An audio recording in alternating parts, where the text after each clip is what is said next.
सबै कुरा गुमाएर पनि यदि तपाईँसँग हौसला छ भने सम्झनुहोस् तपाईँले केही गुमाउनु भएको छैन। हो, जीवनमा आफूले प्रयास गर्दा गर्दै, आफूले मेहनत गर्दा गर्दै कतिपय अवस्थामा समय तपाईँको पक्षमा हुन सक्छ। तपाईँले चाहनुभएको, तपाईँले गर्नुभएको मेहनतले तपाईँले अपेक्षा गर्नुभएको उपलब्धि र प्राप्तिहरू हात नपर्न पनि सक्छ। जीवनको तपाईँले गरेका सबै मेहनतहरू सही ठाउँमै हुन्छन् भन्ने छैन, तर मेहनत गर्ने र फेरि उठ्ने हिम्मत र साहस तपाईँसँग छ भने केही फरक पर्दैन।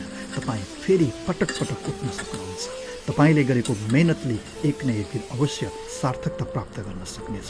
बस यति हो, आफूले मेहनत गर्दै गर्दा तपाईँले मनदेखि गर्नु पर्यो र तपाईँले विगतमा गरेका मेहनतले सही ढङ्गले नतिजा दिन नसक्नुको कारणलाई केलाउन सक्नु पर्यो। दोष अरूलाई थुपारेर होइन, दोष पहिले आफैबाट खोजेर त्यसको निर्मूल पार्नु पर्यो। त्यस पश्चात त जीवनमा अवश्य पनि हामीले गरेको मेहनतले सफलता प्राप्त गर्नु भन्ने कुरै होइन। तर जीवनमा कहिलेकाहीँ आफैले चाहँदा चाहँदै आफूले मेहनत